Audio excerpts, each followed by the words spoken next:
Way up in Finnmark, there's a mountain called the Dovrefell. In the old days, trolls lived there. And every Christmas Eve, they swarmed down from the mountain in great numbers to celebrate at the home of a poor woodsman called Halvor.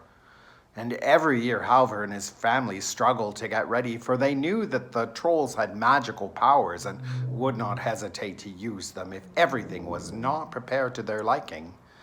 And so Halvor and his family cleaned the house and made mountains of food for the trolls to feast on. Now, one Christmas, a lonely trapper caught a great big white furry bear, and it was such a beautiful creature that he decided that he would take it as a Christmas present to the King of Denmark. And so, very early on the morning of Christmas Eve, he set out on his journey. Well, hours passed, and as he reached Halvor's cottage, a heavy snow began to fall, and he decided to ask for shelter. As Halvor slowly opened the door, a delicious smell of roasting meats wafted out onto the crisp night air. And behind Halvor stood a table that was, well, it was piled with bowls of steaming rice porridge and mounds of sausages, shimmering fish poached in lye, and cookies and goodies of the sort that you'd find at the very finest of feasts. "Oh, my goodness, Lord help us," said Halvor in answer to the trapper's request for shelter. "Oh, my Lord, well, heavens, we couldn't possibly put you up. Why, we haven't house room for ourselves, let alone for a stranger. No, every Christmas Eve, trolls swarm down from the mountains in such numbers, and they eat every morsel of food in the house, and they take our beds to boot. Why, we're forced to flit. No, we certainly haven't the room to put up anyone tonight."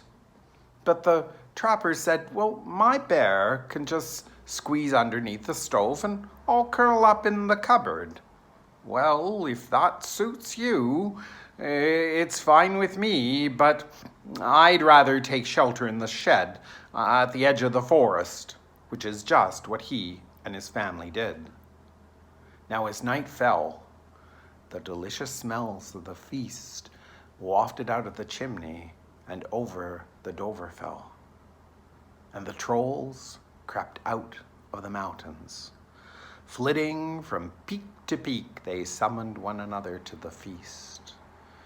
In their shrill, high, shrieking voices, they slowly began to form a great procession, stumbling and tumbling down into the valley. First came Old Tron, the most ancient of trolls, and then a whole crowd came swarming after him. Some were big and some were little, some had long tails and some had none, but all of them carried silver goblets ready for the feast. And when they entered Halvor's cottage and they saw the food, why, they broke into a wild dance. They poured each other glasses of wine, and then in their high, shrill voices, they toasted Halvor.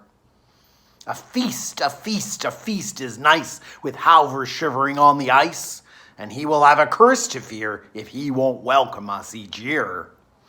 And then head over heels, they fell upon the food. Well, they were wallowing in those bowls of rice porridge and swallowing whole strings of sausages one after the other, when the littlest troll caught sight of the white bear's nose poking out from under the stove. "Pussycat, Pussycat, want something to eat?" And that little troll speared a sausage on the end of a fork, and he toddled over to where the bear was, and he thrust that sizzling sausage into the bear's face. Well, it was hot. Well, the white bear howled in pain, and he reared up from under the stove, and he nuzzled that little troll right out of the window, and then growling ferociously, he turned towards the table. Well, at the sight of this, the trolls panicked. They stumbled from their seats, and they fled as quickly as they could. They stumbled and tumbled, shrieking and whining, up the side of the Dovreville. They stopped midway to throw a huge boulder at Halvor's cottage. It landed in the field, where you can see it to this day. And then old Trond, he opened a door that was hidden in the rocks, and they all scrambled into the mountain. Now, as for Halvor and his family, they were huddling in the shed. But when the night seemed to be silent once again, Halvor slowly opened the door. There was no troll in sight, and so he beckoned to his family, and they made their way back to the cottage. The place was a shambles, but there, on the table, the great white bear was dancing, and the trapper was singing and clapping his hands in time to the music.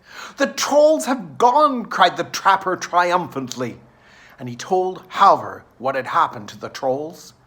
Oh, Halvor thanked him, and he patted the bear, and then, well, they all fell to and had a late Christmas Eve supper.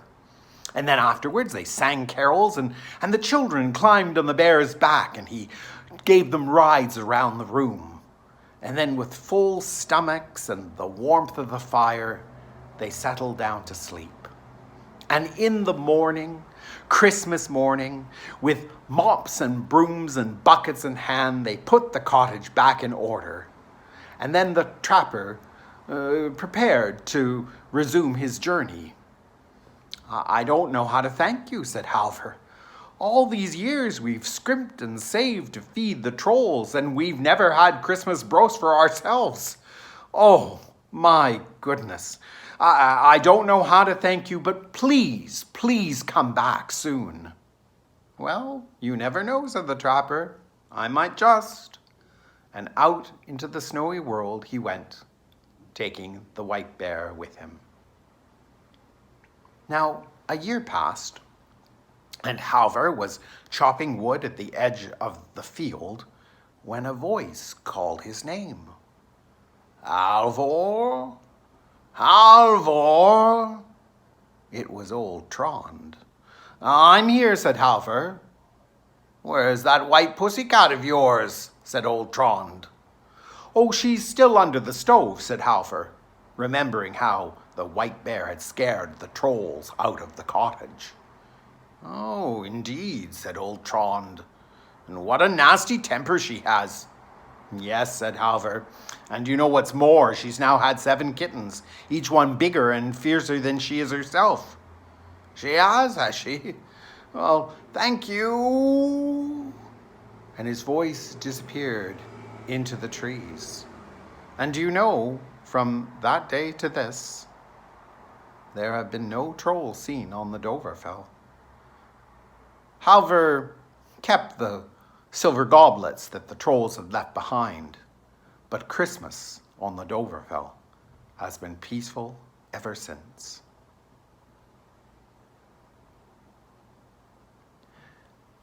The Christmas Visitors, which is the story that I just told you, which is also known as The Cat on the Dovrefell, was the very first story I learned.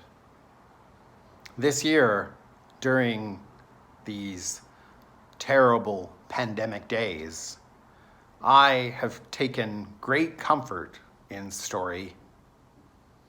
That story was important to me, not just because it started me on my storytelling career, but it also connected me with different ways of telling stories. I heard that story first when I was a page at the Forest Hill Public Library in 1974 or 1975.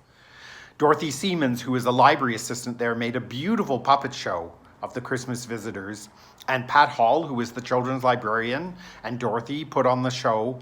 And the librarian who played Old Trond was a wonderful Hungarian woman named Eva Gabori, who had a deep, rich voice. She was a wonderful Old Trond.